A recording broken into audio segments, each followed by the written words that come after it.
आप प्रतिक्रिया दे रहे हैं उसको द्वेष से, द्वेष की जो प्रतिक्रिया दे रहे हैं उससे द्वेष आना वो एक अलग भाग है।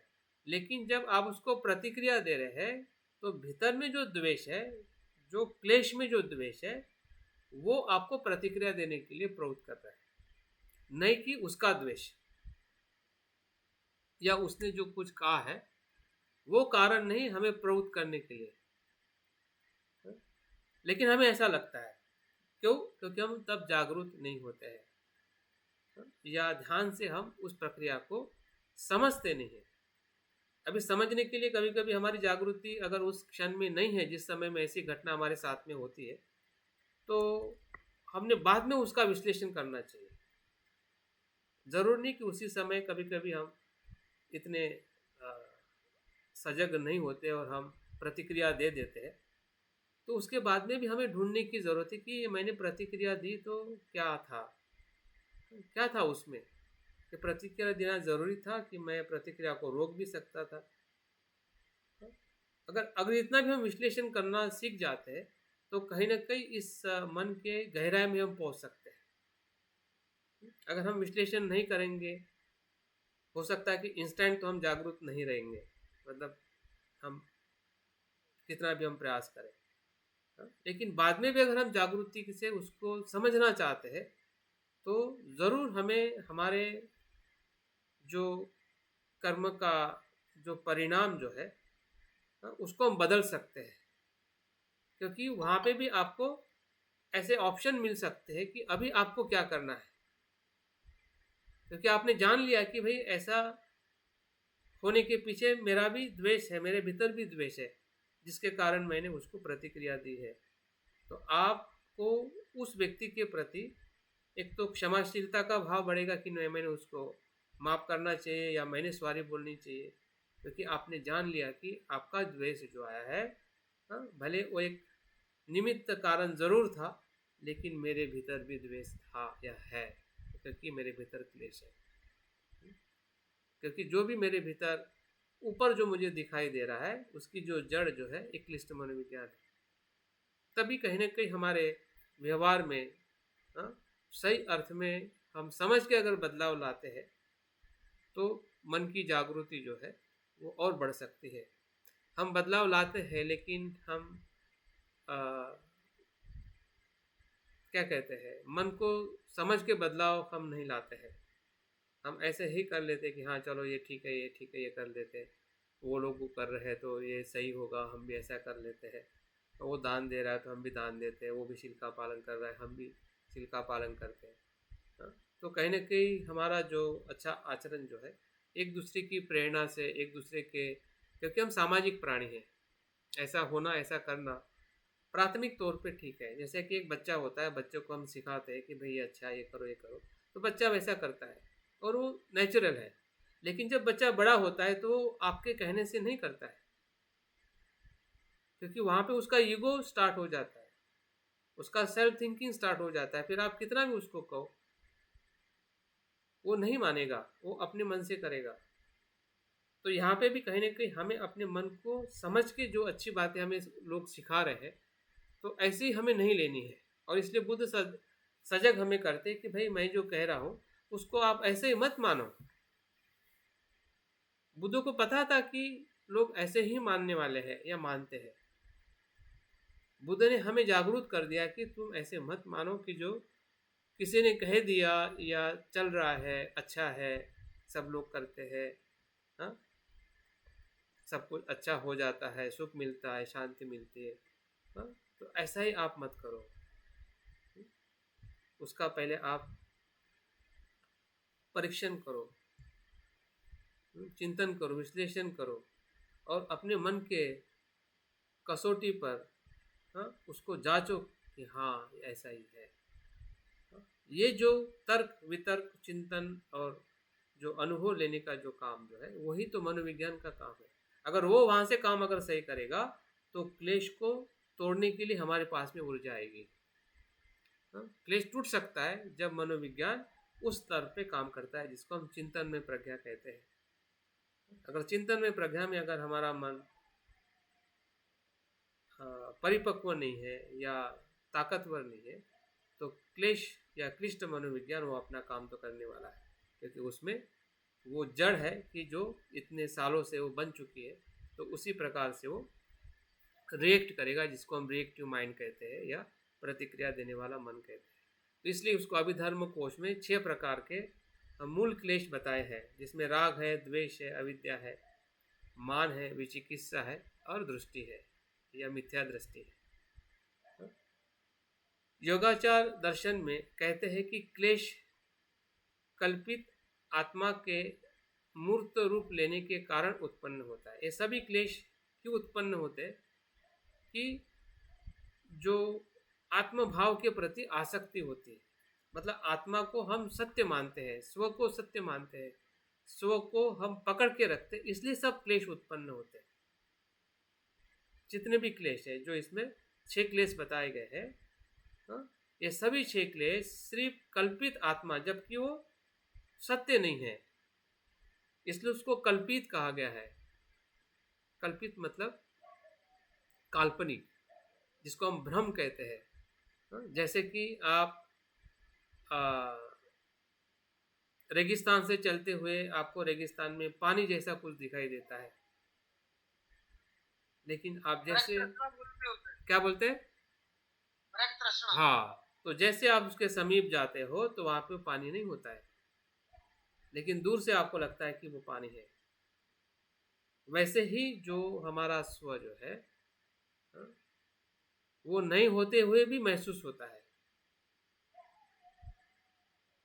और उसको हम चिपक के रखते हैं। नहीं होते हुए भी महसूस होता है, और उस होने को ही हम चिपक बैठते कि यह है, और उसी से सब क्लेश, राग, द्वेष या जो भी है वो उत्पन्न होता है। तो इसलिए हमें जागृति का या ध्यान का जो सराव जो है, इस उद्देश्य के लिए करना है। इसलिए मैंने शुरुआत में ही कहा था कि जो ध्यान है वो 3 उद्देश्य के लिए, एक तो मन को देखना, ये ध्यान है, मन को प्रशिक्षित करना, ये ध्यान है, और मन का रूपांतरण करना, ये ध्यान है। बाकी कुछ भी ध्यान नहीं है। अगर आप बहुत कुछ ध्यान कर रहे हैं लेकिन मन को आप देख नहीं रहे, समझ नहीं रहे हैं, तो ध्यान नहीं है। यही प्रश्न हमने अपने आप से करना है, और इसी प्रश्न के सही उत्तर की हमें खोज करते हुए ध्यान के प्रति जो हमारी क्या कहते हैं, उन्नति है, उसको हमने ज़्यादा से ज़्यादा उन्नत करना चाहिए, या ज़्यादा से ज़्यादा परिणाम कारक हम जिसे कहते हैं, जिस परिणाम कारकता में हमें ये चीज़ समझ में आ जाए। बोलिए सर। हाँ जी, मन को देखना, प्रशिक्षित करना, और हाँ, और रूपांतरण करना, उसका रूपांतरण करना। कुछ हद तक रूपांतरण करना है, बाद में रूपांतरण अपने आप हो जाता है। एक फ्लो में जब हम रूपांतरण, जिसको हम कहते हैं ना एफर्ट और एफर्टलेस, 2 प्रकार का रूपांतरण होता है। शुरुआत में आपको एफर्ट करना पड़ता है, जैसे कि पानी के प्रवाह में जब तक हम नहीं आते तब तक हमें तैरने का एफर्ट करना होता है, लेकिन जैसे पानी के हम प्रवाह में आ जाते हैं तो आपको एफर्ट नहीं करना पड़ता है, और प्रवाह आपको लेके जाता है, जिसको हम कहते हैं कि कर्म नियम से धर्म नियम में प्रवेश करना। जब हम धर्म नियम में प्रवेश करते हैं तो वहाँ पे कर्म करने के लिए एफर्ट नहीं होता है, स्पॉन्टेनियसली एफर्टलेस कर्म होता है, जिसको हम कहते हैं एफर्टलेस मैत्री होती है। अभी तो हमें एफर्ट करना पड़ता है मैत्री करने के लिए, दान करने के लिए, ध्यान करने के लिए।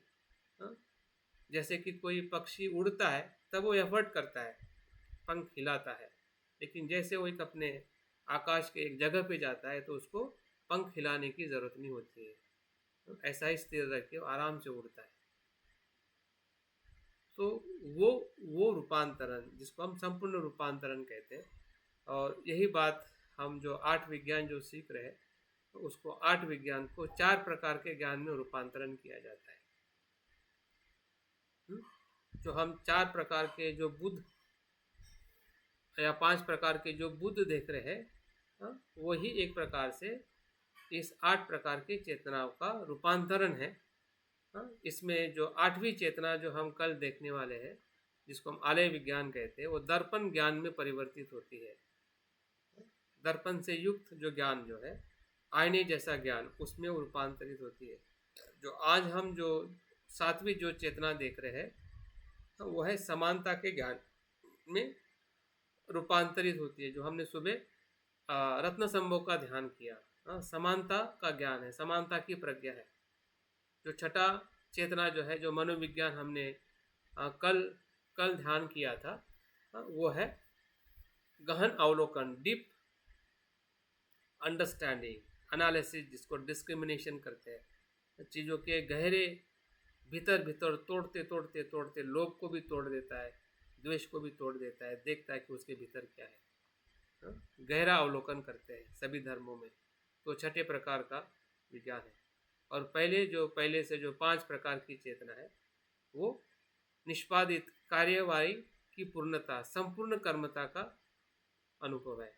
सम्यक कर्म कहते हैं, मतलब प्रत्यक्ष कर्म करने वाली चेतना है, परिपूर्ण कर्म करने की चेतना है। उसमें किसी भी प्रकार का लोभ द्वेष नहीं होता है। ऐसा कर्म जो 5 इंद्रियों के माध्यम से वो रूपांतरित हो जाता है। तो ये रूपांतरण की जो प्रक्रिया जो है, ये जैन परंपरा में यही से गई है। जब योगाचार या असंग बंधु के शास्त्र से ही और जैन परंपरा की एक बहुत बड़ी ये अभ्यास हम अपने इस वर्कशॉप के माध्यम से भी कर रहे हैं कि हर एक चेतना किस प्रकार के ज्ञान में रूपांतरित होती है, जिसके कारण हम अपने मन को समझे और हमें उस प्रज्ञा का अनुभव प्राप्त हो, जिस प्रज्ञा से हम उससे मुक्त हो सकते हैं। एक प्रकार से उस चेतना का वो रूपांतरण है बुद्धत्व में या बुद्ध की प्रज्ञा में। और यही बात असंग में भी, असंग के माध्यम से ही गई हुई है। वो फिर से यहाँ पे मैंने रिपीट की है। उन्होंने भी इसी प्रकार से जो 4 प्रकार के जो ज्ञान है, जो 4 प्रकार के ज्ञान, 4 स्तर में जो हमारी चेतना है, क्रिया की पूर्णता है, अवलोकन का ज्ञान है, सार्वभौमिक ज्ञान है, महान दर्पण का ज्ञान है, इन 8 चेतनाओं से जुड़ा हुआ है। जो 5 इंद्रियों के कर्म की पूर्णता से जुड़ा हुआ है, जो अमोघ सिद्धि है, अमोघ सिद्धि की जो प्रज्ञा है, जो अमिताभ की जो प्रज्ञा है, वो अवलोकन करने वाली प्रज्ञा है गहराई में या उसके मूल धर्म में। और जो क्लिष्ट मनोविज्ञान की प्रज्ञा है, वो सार्वभौमिक है, समानता के रूप में देखने की प्रज्ञा है। और आलय विज्ञान को दर्पण की तरह, जैसे कि दर्पण में कोई भी प्रतिमा क्या चिपकती नहीं है। जैसे कि आप दर्पण में देखते हैं तो दर्पण में आपकी प्रतिमा चिपक नहीं जाती है। आपकी प्रतिमा जाने के बाद में दूसरी प्रतिमा आती है जो उसके सामने आती है। तो वो दर्पण किसी की प्रतिमा को ना चिपकता है, ना उसको चिपकता है, ना अपने में ग्रहण करता है, ना उसमें वो दर्पण ग्रहण होता है। इस प्रकार की जो शून्यता है, इस प्रकार का जो ज्ञान है, वो आलय विज्ञान के रूपांतरण करके उस ज्ञान का अनुभव करना ही इस पूरे हमारे कोर्स में जो हम समझना चाहते हैं कि हमारा चित्त क्या है, उस चित्त का रूपांतरण किस प्रज्ञा में, किस ज्ञान में होना है, यही पूरे हमारे आचरण का एक केंद्र है। फिर हमारा आचरण शील समाधि का आचरण हो या अनित्यता का आचरण हो, या जो भी हम आचरण कर रहे हैं, जिस भी स्वरूप में बौद्ध धर्म हम समझ रहे हैं, वो कहीं ना कहीं इसी ही मन और इसी की प्रज्ञा के साथ में जुड़ा हुआ है। क्योंकि कोई भी हमारा आचरण है जागृति और प्रज्ञा के लिए ही होता है। हम जागृत होते हैं और प्रज्ञा का अनुभव होता है। लेकिन जागृत कहाँ पे होना है और प्रज्ञा क्या है, ये चीज़ इससे हमें समझ में आती है। जागृत हमारे मन की अवस्था में होना है, ये मन कौन से प्रकार का है, किस प्रकार से कार्य करता है, और उसी मन को रूपांतरित करना है उसके प्रज्ञा में। मतलब ऐसा नहीं कि जो हम आचरण कर रहे हैं वो कुछ अलग है, ये जो अभ्यास ये विषय जो है उससे कुछ अलग है, उसी को ही समझने के लिए, हाँ, उसी अभ्यास को समझने के लिए हमें ये विज्ञान, जो 8 प्रकार का विज्ञान हमें समझने की, जानने की बहुत ही ज़रूरी है, जो हमने अभी तक आ, मतलब आज जो छठा दिन है, यहाँ तक हमने आ, 7 विज्ञान को देखा है। कल हम 8वें विज्ञान को देखेंगे। तो आज हम जल्दी क्लास को समाप्त करने वाले हैं। वैसे 10 बजे का ही मैंने कहा था, 10 मिनट ज़्यादा हुए हैं। तो बहुत बहुत धन्यवाद आज के इस विषय को समझने के लिए, जानने के लिए। कल सुबह हम ध्यान के लिए मिलेंगे और शाम को फिर से हम जो हमारा नेक्स्ट ये टॉपिक अभ्यास है। शेष रहेगा ना, ये आज वाला हाँ, अभ्यास यहाँ पूरा हो गया या अभी और रहेगा? नहीं शेष नहीं है, पूरा हो गया यहाँ पे।